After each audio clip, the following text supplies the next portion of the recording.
हाँ तो प्यारे बच्चों नमस्कार, मैं निरंजन कुमार आप सभी को स्वागत करते हैं आपके यूट्यूब चैनल साइंस सीखो निरंजन सर से मैं आपका स्वागत है। तो आप लोगों को जो है आज केमिस्ट्री पढ़ाने क्या पढ़ा रहे हैं 12th क्लास का केमिस्ट्री, ठीक है। तो आप लोगों को जो केमिस्ट्री जो पढ़ाए हैं उसमें आज कितना पार्ट है जी, पार्ट 11, पार्ट कितना, पार्ट 11 है, ठीक है। आप लोगों को देखिए केमिस्ट्री में जो है 12th क्लास का केमिस्ट्री में आप लोगों को क्या पढ़ाएंगे जी, आप लोगों को पढ़ाएंगे कि इकाई सेल के प्रचार। हम कल पढ़ाए थे कि इकाई सेल किसे कहते हैं और इकाई सेल के कितने प्रकार होते हैं उसके बारे में पढ़ा दिए थे, ठीक है। अब जानेंगे कि इकाई सेल के प्रचार, क्या जानेंगे, इकाई सेल के प्रचार, ठीक है। तो इकाई सेल के प्रचार किससे कहते हैं, देखो यार पूरा एकदम डिटेल में जा रहे हैं, आप लोग को कोई दिक्कत तो नहीं हो रहा है ना, तो आप लोग को दिक्कत नहीं होना चाहिए, ठीक है। हम पूरा डिटेल में पढ़ा रहे हैं, आप लोग देखिए इधर क्या बोल रहे हैं कि इकाई सेल के प्रचार किसे कहते हैं, क्या बोलेंगे, इकाई सेल के प्रचार किसे कहते हैं। ये भी क्वेश्चन पूछ सकता है। देखिए क्या लिखा है, इकाई सेल के वह भौतिक गुण जिसे मापा जा सके उसे इकाई सेल के प्रचार कहा जाता है। यानी कि इकाई सेल के वह भौतिक गुण क्या कहेंगे जी, इकाई सेल किसे कहते हैं, इकाई सेल के प्रचार किसे कहते हैं। तो लिखेगा आप लोग इकाई सेल का वह प्रचार, क्या लिखेगा, इकाई सेल का वह भौतिक गुण जिसे मापा जा सके, क्या जिसे मापा जा सके उसे हम लोग क्या कहेंगे, इकाई सेल के प्रचार कहेंगे, ठीक है। अब देखिए आप लोगों को हम बता रहे हैं कि यहाँ देखिए जो इकाई सेल इसी प्रकार होता है कि नहीं होता है। यानी कि ये जो दिख रहा है इसे अगर ऊपर जाएगा, जो देखिए आप लोग के जो है 10th क्लास में भी पढ़ा होगा कि ऊपर क्या होता है, वाई एक्स होता है और नीचे क्या होता है, एक्स एक्स होता है। तो उसी प्रकार से इधर क्या होता है, इधर यदि घूमता है तो जेड एक्स होता है, ठीक है। तो आप लोग देखिए हम इसी प्रकार सेम टू सेम है कि यहाँ से यहाँ तक, यानी कि यहाँ से लेकर यहाँ तक इसको मान लिए बी, और फिर यहाँ से यहाँ तक इसको मान लिए ए, अब फिर यहाँ से लेकर यहाँ तक इसको मान लिए सी। अब देखिए यहाँ से जो है और यहाँ इसको वाई एक्स बोलेंगे, और यहाँ से लेकर यहाँ तक इसको एस एक्स बोलेंगे, और यहाँ से लेकर यहाँ तक इसको जेड एक्स बोलेंगे, ठीक है। अब देखिए जो यहाँ दिख रहा है कि यानी कि बी और ए के बीच, यानी कि वाई और एक्स के जो बीच, यानी कि जो बीच में बना कौन है उसको हम लोग क्या बोलेंगे, अल्फा, क्या बोलेंगे जी, अल्फा। तो यहाँ वही लिखा है कि वाई और एस अक्ष के बीच में, देखो यहाँ क्या लिखा है कि वाई और एस अक्ष में, वाई और एस एक्स के बीच में कौन सा कौन बना, एक यानी कि अल्फा बना है, ठीक है। अब फिर देखिए वाई और जेड, वाई और जेड के बीच में कौन सा कौन बना है जी, तो बीटा, क्या बोलते हैं, बीटा, क्या है, बीटा। फिर देखिए एक्स और जेड के बीच में कौन सा कौन बना है जी, एक्स और जेड के बीच में कौन सा कौन बना है, तो गामा, क्या है जी, गामा। तो आप लोग को बढ़िया से समझ में आ रहा है कि इसके बीच में, यानी कि इसको यहाँ से लेकर हम इसको कुछ भी मान सकते हैं। मान लो जैसे यहाँ बी है तो इसको हम ये भी मान सकते थे, तो लोग कंफ्यूज ना होना है, ठीक है। तो हम जैसे इसको बी मान लिए, इसको ये मान लिए, इसको सी मान लिए, तो वह लिखे इकाई सेल को प्रचार के द्वारा निरूपित की जा सकती है। यानी कि इकाई सेल को जो है किसके द्वारा निरूपित किया जा सकता है जी, इकाई सेल को किसके द्वारा निरूपित किया जाता है, प्रचार के द्वारा, किसके द्वारा, प्रचार के द्वारा, ठीक है। अब देखिए इकाई सेल के प्रचार जो है इसमें क्या क्या मापा जा सकता है, इधर देखिए कि तीनों अक्षों x, y और z की लंबाई को क्रमशः a, b और c द्वारा निरूपित की जाती है। यानी कि क्या हो रहा है, तीनों अक्षों की दूरी को a, b, c और c के द्वारा निरूपित की जा सकती है, ठीक है।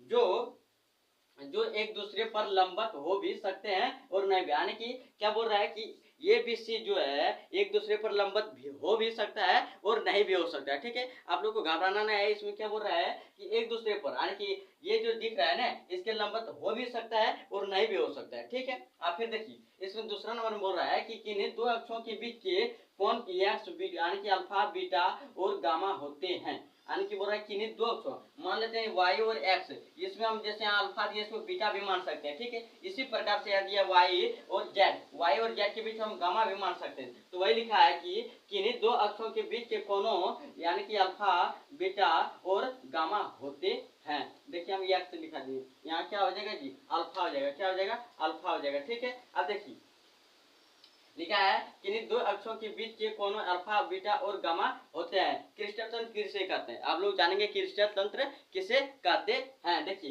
क्रिस्टल तंत्र किसे कहते हैं, तो अक्षीय दूरी तथा अक्षीय कोण के आधार पर सरल इकाई सेल को 7 भागों में वर्गीकृत किया गया है, जिसे क्रिस्टल तंत्र कहते हैं। क्या बोल रहा है कि अक्षीय दूरी, क्या बोल रहा है, अक्षीय दूरी तथा अक्षीय कोण के आधार पर सरल इकाई सेल को 7 भागों में वर्गीकृत किया गया। कितने भागों में जी, 7 भागों में वर्गीकृत किया गया है, जिससे क्रिस्टल तंत्र कहते हैं। आप लोग को समझ में अक्षीय दूरी तथा अक्षीय कोण के आधार पर, अक्षीय दूरी तथा अक्षीय कोण के आधार पर क्रिस्टल तंत्र को यानी सरल इकाई सेल को 7 भागों में वर्गीकृत किया गया। कितने भागों में जी? 7 भागों में वर्गीकृत किया गया है, जिससे हम लोग क्या कहते हैं? क्रिस्टल तंत्र कहते हैं। उसे हम लोग क्या कहते हैं? क्रिस्टल तंत्र कहते हैं। तो आप लोग समय देते हैं 2-3 मिनट का, तो आप इसे नोट कर लीजिए बढ़िया से एकदम फुल। मेरा जो चैनल सब्सक्राइब नहीं किया सब्सक्राइब कर लीजिए और लाइक का बटन जरूर से जरूर दबाइएगा, ठीक है। तो आप लोग इसे जरूर से नोट कीजिए, तब हम 2 मिनट का समय देते हैं, ठीक है। आप लोग नोट कीजिए।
हाँ, तो हमको विश्वास है कि आप लोग नोट कर लिए होंगे, ठीक है। तो हम आगे चलते हैं। आप नोट कर लिए जी, ठीक है। आप लोग नोट कर लीजिए, बढ़िया से इसको याद कीजिएगा, ठीक है। क्वेश्चन इसी से पूछा जाएगा, ठीक है। तो आप लोग को चिंता करने की बात कुछ नहीं है। तो आप लोग इसे नोट कर लिए होंगे, आगे चलते हैं। अब देखिए हम लोग क्या समझे कि क्रिस्टल तंत्र को कितने भागों में बांटा गया? 7 भागों में। कौन कौन भाग में बांटा गया उसके बारे में जानकारी देंगे, ठीक है। अब देखिए इसको मिटा देते हैं। आप लोग नोट कर लिए होंगे, हमको विश्वास है कि आप लोग नोट कर लिए होंगे, ठीक है। आगे हम चलते हैं।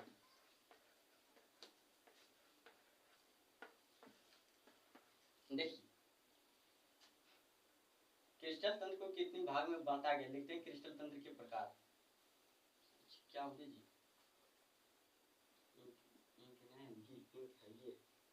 क्या लिखेंगे? क्रिस्टल तंत्र के प्रकार। क्या लिखेंगे? क्रिस्टल तंत्र के प्रकार। अब देखिए क्रिस्टल तंत्र को कितने प्रकार में बांटा गया इसके बारे में जानकारी देते हैं, ठीक है। अब देखिए इसमें क्या लिखा है, यानी कि फर्स्ट में हम लोग लिखेंगे रवा। क्या लिखेंगे जी? रवा यानी कि क्रिस्टल। क्या रवा मतलब क्या होता है? क्रिस्टल होता है, ठीक है। अब फिर लिखेंगे अक्षीय दूरी। क्या लिखेंगे? अक्षीय दूरी। अक्षीय दूरी। फिर लिखेंगे अक्षीय कोण। क्या लिखेंगे? अक्षीय कोण। क्या लिखेंगे? अक्षीय कोण। अब देखिए इसको 3 भाग में बांट देते हैं। कितने भाग में जी? 3 भाग में बांट देते हैं, ठीक है। अब देखिए इसको ध्यान से देखिए, हम पहले उतार देते हैं फिर आपको बताते हैं। एक नंबर में है घनाकार। क्या है जी? घनाकार। और दूसरा नंबर में है इसी प्रकार लिख दीजिए। क्या दिक्कत? दूसरा नंबर में है चतुष्फलकीय। चतुष्फलकीय। क्या जी? चतुष्कोणीय। क्या लिखेंगे? क्या लिखेंगे बताओ? चतुष्कोणीय।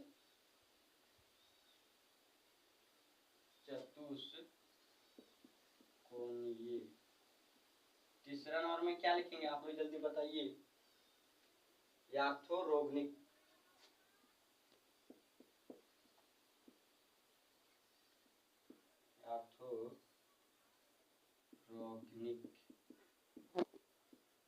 चौथा नंबर में क्या लिखेंगे आप लोग जल्दी बताइए?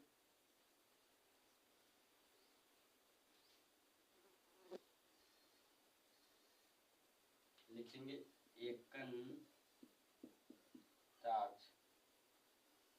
एकंताक्ष, ठीक है। 5 नंबर में लिखेंगे तिरंताक्ष। क्या लिखेंगे? तिरंताक्ष। और 6 नंबर में लिखेंगे षष्ठकोणीय। क्या लिखेंगे? षष्ठकोणीय।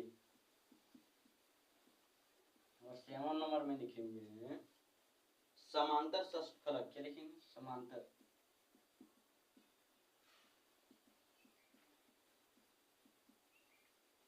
समांतर षष्ठफलक। समांतरीय रो है, ठीक है।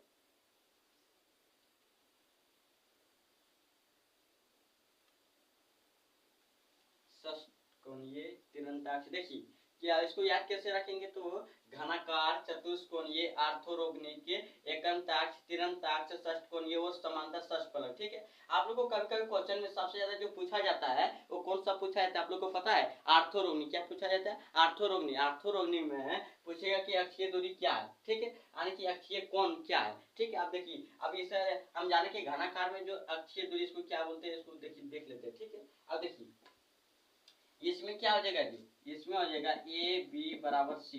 अब फिर देखिए इसमें हो जाएगा उदाहरण, अच्छा अक्षीय कोण, उदाहरण तो नहीं लिखे, उदाहरण आगे लिख देते, ठीक है। इसको आप लोग नोट कर लिया, हमको विश्वास है, आगे इसको मिटा देते, ठीक है।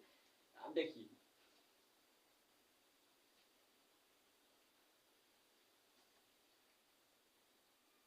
यहाँ लिख देते उदाहरण, क्या है उदाहरण, ठीक है।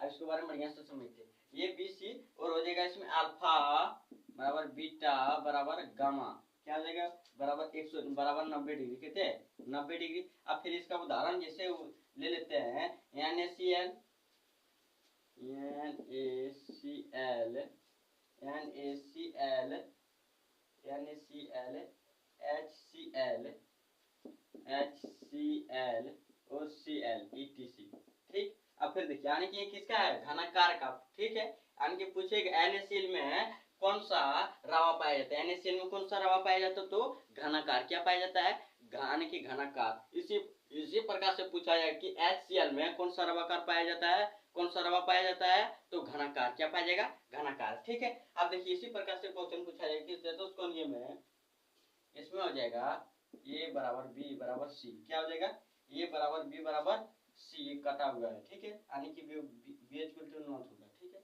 अब फिर देखिए अल्फा बराबर बीटा बराबर गामा बराबर कितने हो जाएगा 90 डिग्री, क्या हो जाएगा 90 डिग्री। फिर देखिए इसका उदाहरण है SnO2 TiO2 CaSO4 SnO2 TiO2 CaSO4 etc, इसका उदाहरण है किस दूसरा नंबर का, ठीक है। अब तीसरा आर्थोरोगनी का पहले समझते हैं, ठीक है। आर्थोरोगनी में क्या आ जाएगा, आर्थोरोगनी में जो है ए बराबर बी और बी इक्वल टू नॉट बराबर, ठीक है। अब फिर देखिए इसमें हो जाएगा यानी कि अल्फा बराबर बीटा बराबर गामा बराबर 90 डिग्री, क्या आ जाएगा 90 डिग्री। फिर इसका उदाहरण जो है, इसका उदाहरण दिया है कि KNO3 BaSO4 KNO3 BaSO4 etc, ठीक है। अब फिर हमें आगे चलते हैं। एकंताक्ष का क्या हो जाएगा, एकंताक्ष का जो है एकंताक्ष का हो जाएगा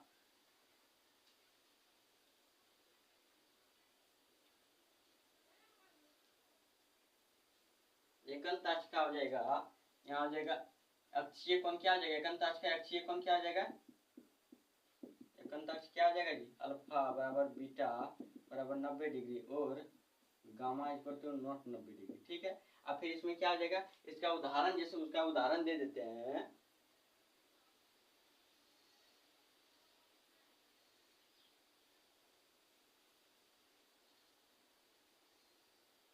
इसका उदाहरण देगा Na2SO4, इसके बाद हो जाएगा 10H2 etc हो जाएगा, ठीक है।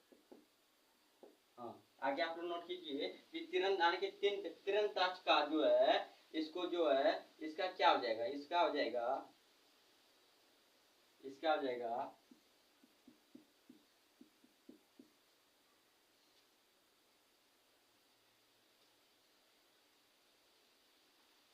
यानी कि ए बराबर बी इक्वल टू, यानी कि सब बराबर नहीं है, ठीक है। फिर अल्फा बराबर इनका फिर ये जो हो जाएगा बीटा हो जाएगा, फिर जो है बीटा इक्वल टू हो जाएगा अल्फा बराबर बीटा, बीटा बराबर क्या हो जाएगा बीटा बराबर यानी कि बराबर नहीं, गामा बराबर कितने हो जाएगा 90 डिग्री, क्या हो जाएगा 90 डिग्री, ठीक है।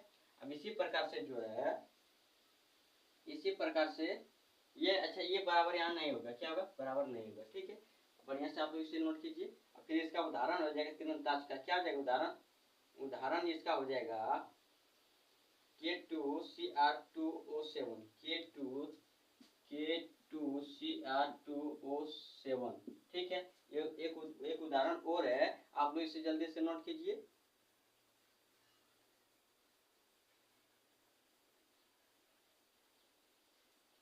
CuSO4, यहाँ क्या है जी, CaSO4 और CuSO4 और फिर हो जाएगा 5H2O etc, ठीक है। आप लोग इसे नोट कीजिए, नोट कीजिए जल्दी। षष्ठ कोणीय का उदाहरण क्या हो जाएगा जी, षष्ठ कोणीय, तो इसमें हो जाएगा A बराबर B, क्या हो जाएगा, A बराबर B इक्वल टू C, ठीक है। अब फिर क्या हो जाएगा बताओ, ये हो जाएगा अल्फा बराबर बीटा बराबर 90 डिग्री और गामा बराबर 180 डिग्री, नहीं हम गामा बराबर 180 डिग्री, ठीक है। अब देखिए 90 डिग्री हो जाएगा, फिर गामा बराबर कितने हो जाएगा 180 डिग्री, ठीक है। इसका उदाहरण जो है, इसका उदाहरण हो जाएगा, इसका उदाहरण क्या हो जाएगा बताओ,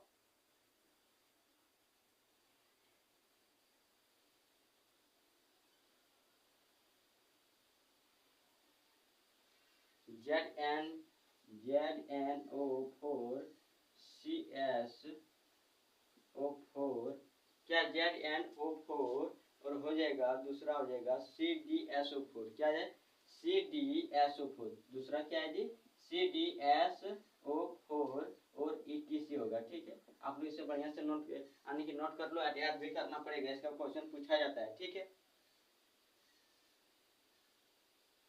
इसमें हो जाएगा A बराबर B बराबर C, फिर अल्फा बराबर बीटा बराबर गामा, गामा बराबर इक्वल टू नॉट 90 डिग्री, क्या है नॉट 90 डिग्री, ठीक है।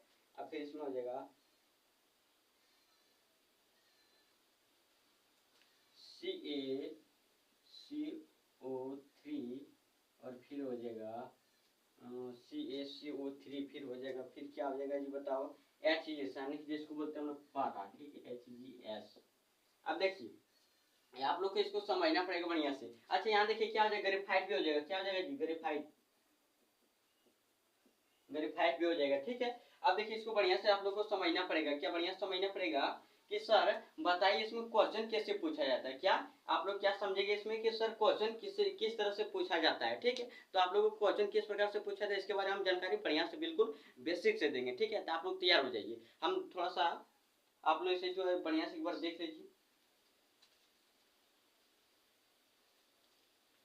तो आप लोग को देखिए हम जानकारी दे रहे हैं कि इसको किस प्रकार से ऐड किया जाएगा और इसका क्या क्या कैप्सूल है, ठीक है। तो देखिए आप लोगों को बता रहे हैं कि घनाकार, घनाकार और चतुष्कोणीय और आर्थोरोग्नी, ये सब क्या है, ये सब संभावना ज्यादा कि ये सब क्वेश्चन में पूछा जाता है। तो आप लोग विशेषकर जो विव्याय है, क्या विव्याय बताओ, यानी कि आर्थोरोग्नी, आर्थोरोग्नी जो है ये क्या विव्याय, ये अधिकतर बार क्वेश्चन में पूछा जाएगा। जैसे ये दे देगा, फिर ये दे देगा, लिखेगा कि अक्षीय दूरी ये यानी कि ये सब लिख देगा, फिर लिखेगा अक्षीय कोण ये है, तो इस बताइए इसमें से यानी कि इसका बोलेगा इसमें से कौन सा रवाकरण है, तो आप लोग को बोलना पड़ेगा आर्थोरोग्नी, क्या है जी आर्थोरोग्नी, आप लोग को क्या बोलना पड़ेगा कि आर्थोरोग्निक है। जैसे यहाँ उदाहरण फिर दे देगा कि निम्नलिखित में से कौन से आर्थोरोग्नी का उदाहरण है, जैसे ए दे देगा, फिर ए दे देगा, यानी कि इस प्रकार को चुनना है आप लोगों को, ठीक है। तो हम सबसे पहले समझें कि घनाकार किसे कहते हैं। तो घनाकार में जो है अक्षीय दूरी क्या है, ए बी और सी दोनों तीनों बराबर है, फिर अल्फा बीटा और गामा कैसे 90 डिग्री है, और इसका उदाहरण NaCl HCl और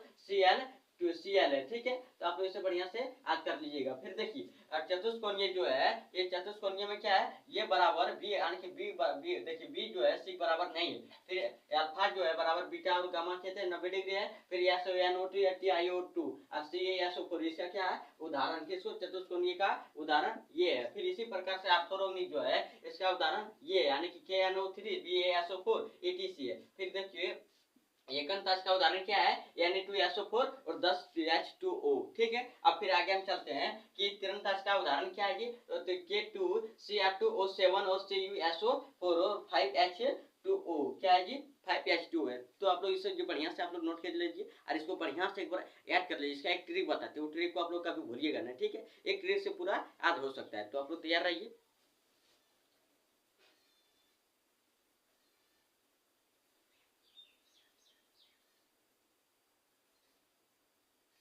इसका ट्रिक है 01, क्या लिखेंगे जी, इसका ट्रिक देते हैं 01 देखिए 0 1 2 0 1 2 2, देखिए 2 1 2 कटा है, फिर देखिए 1 2 कटा है, फिर 2 कटा है, यानी कि 1 2 3 वो कटा है ना जी, तो 3 वो दिए 2 2। अब फिर क्या लिखेंगे 1, फिर 1 लिखेंगे, फिर क्या लिखेंगे 0। इसका क्या है कैप्सूल है, एक किसका कैप्सूल है जी, यानी कि निरंजन सर का कैप्सूल है। क्या है निरंजन सर का कैप्सूल। आप लोग बढ़िया सेट कर दीजिए, यानी कि जहां लिखा है 0 वहां एक भी कटा नहीं होगा। अब फिर जहां लिखा है 1 माने कि वहां 1 कटा है, फिर जहां लिखा है 2 यानी कि 2 जगह कटा है, फिर यहाँ देखिए जहाँ जहाँ 2 2 लिखा है यानी कि 3 जगह 2 2 कटा है कि नहीं कटा है। इसी प्रकार इसमें अक्षीय कोण में भी एक कैप्सूल दे देते हैं, आप लोग बढ़िया से याद कर लीजिए। यानी कि 1 2 3 क्या है 90 डिग्री, 1 2 3 1 क्या है बराबर 90 डिग्री है। इसको आगे करना पड़ेगा, कोई उपाय नहीं है। अब देखिए अक्षीय कोण जो है इसमें हम जाने की 3 कैप्सूल बताएं कि 1 2 और तीसरा क्या है 190 डिग्री, यानी कि 90 डिग्री क्या है 90 डिग्री का। फिर देखिए इसमें जो है 1 2 3 हो गया ना, 1 2 3 90 डिग्री है। फिर देखिए इसका यानी कि बढ़िया से इसको याद कर लेगा ना, तो आप बढ़िया से बढ़िया क्लियर हो जाएगा। ठीक है, तो आज की क्लास में इतना ही रहने देते हैं। आपके लिए इतने के लिए थैंक यू। आप लोगों को क्लास कैसा लगा होगा जरूर से जरूर बताइएगा, और मेरा चैनल को सब्सक्राइब नहीं किए तो सब्सक्राइब जरूर से जरूर कीजिएगा। ठीक है, आपका मान के हम जो भी वीडियो बनाते हैं वो इसी प्रकार से बनाते हैं आप लोगों को सीखने के लिए। ठीक है, तो आप लोग जो है चैनल को सब्सक्राइब जरूर से जरूर करना।